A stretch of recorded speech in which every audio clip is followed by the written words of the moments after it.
In January 1845, the ship Brooklyn departed from New York Harbor, bound for California.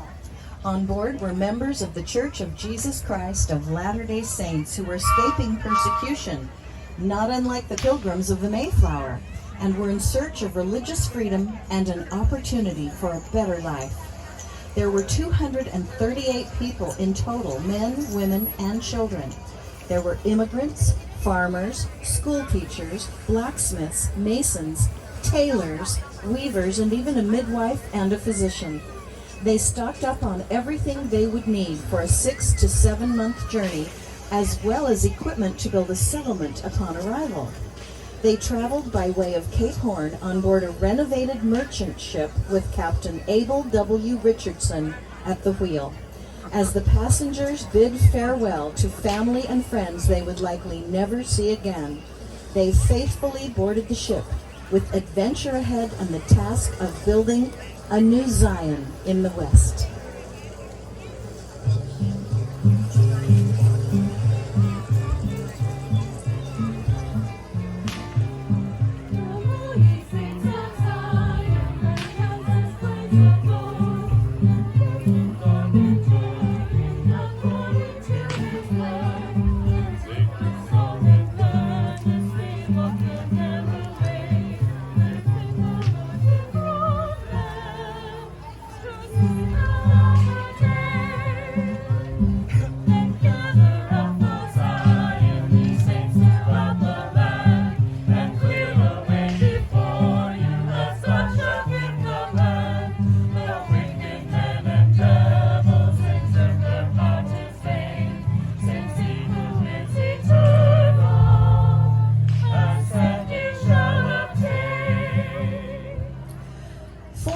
Into the journey, the Brooklyn was caught in a frightening gale. They quickly prepared for the worst, not knowing how this 13-year-old ship would weather the storm. Mountain-high waves were breaking over the deck and pounding down like thunder. The passengers were frightened as they were tossed to and fro. They all huddled in the dimly lit chamber below deck. Having never experienced anything like this, they tried with all their might to muster up courage and endure with faith. I don't know if we're gonna make it. Everybody get down. Mama, I'm so frightened. The wind, the waves, it's too loud. Emily, we have to be brave. Don't listen to that horrid noise. But Mama, it's too loud. Then we shall sing.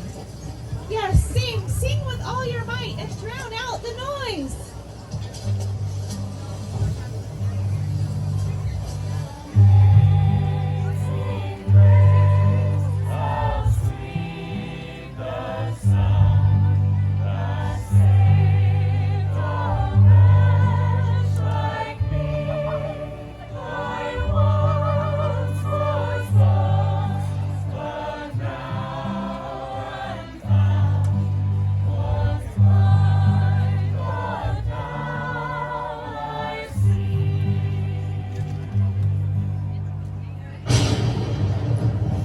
The situation became so precarious that at one point the captain came down to talk to the passengers and warn them, only to find them all huddled together, singing.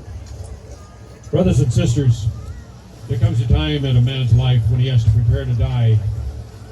And I'm fearful this might be that time for us, and we'll all go to the deep, unless the Lord is benevolent toward us. I tell you this, in all my years as being a captain of a ship, I've never seen waves and storms like this at all. Captain Richardson, we were sent to California, so we will get there. Captain, I feel no more fear now than if we were on solid land. They're either fools or they fear nothing. Perhaps they know something that I don't know.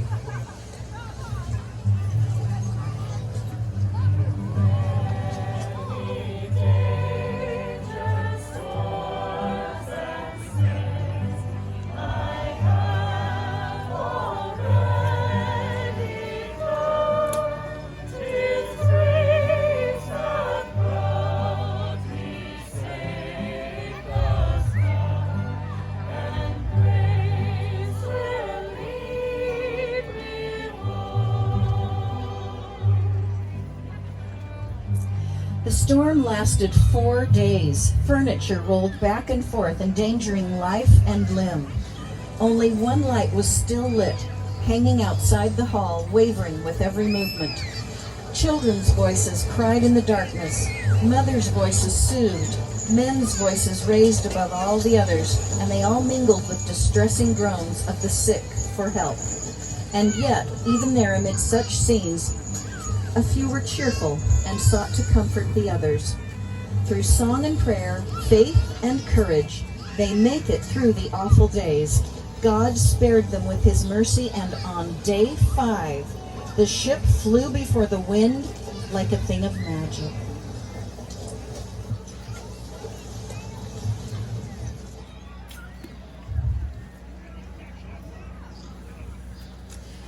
It was refreshing, especially for the children, for they could finally go up on the deck. There was much work to do to clean up, but there were also games to play, school to attend, and songs to sing. Guys, let's go play up on deck. But it's evening already. It'll be too dark to see. Oh no, but you're wrong. Look! Oh wow, the moon, it's shining so brightly. And the stars! Look at the stars! I never knew there were so many.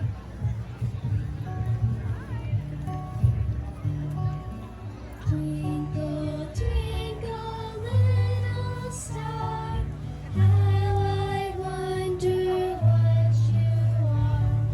Up above the world so high, like a diamond in the sky. Twinkle, twinkle, little star, how I wonder what you are.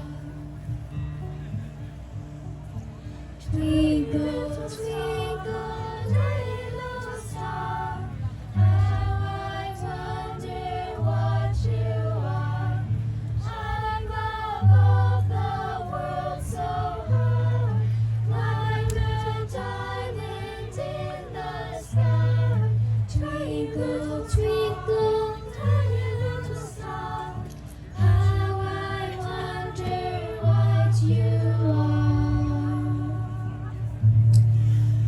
Those pioneers found beauty and joy in the simplest things, including the majesty of the stars. The ship Brooklyn continued to sail all the way over to the Cape Verde Islands off the coast of Africa before they headed south down the coast of Brazil and then on to the treacherous journey around Cape Horn. Finally, the ship headed north toward Valparaiso, Chile, where they could dock and restock their supplies. Unfortunately, the weather did not cooperate, and another storm sent them back out to sea. So the captain abandoned Valparaiso and sailed toward the Juan Fernandez Islands.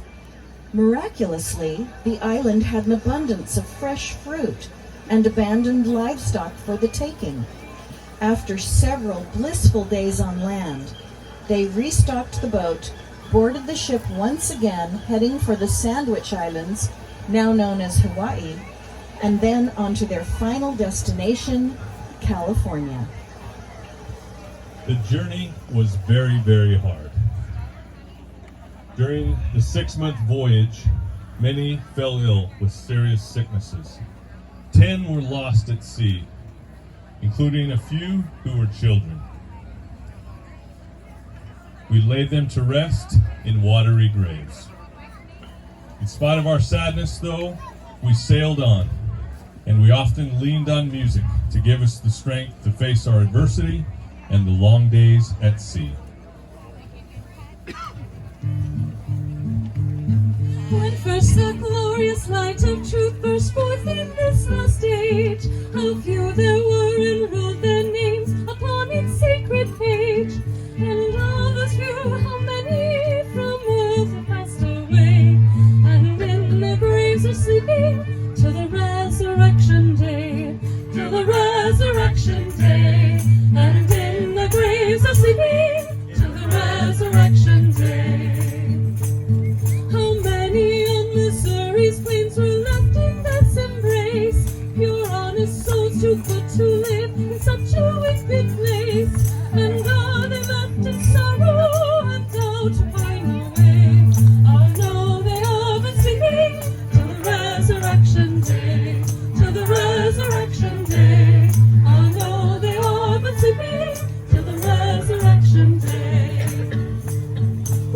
but we mourn because we leave these scenes of toil and pain.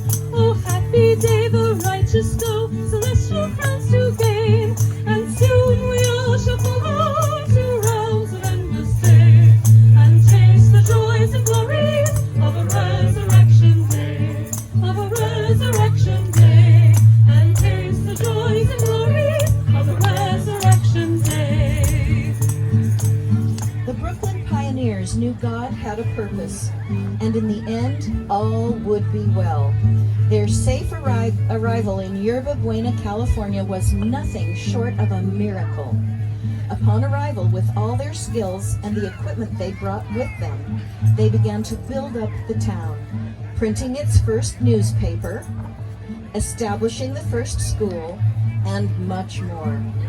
Today, the little settlement of Yerba Buena is now known as San Francisco, and the town once named Brooklyn after this ship is now known as Oakland.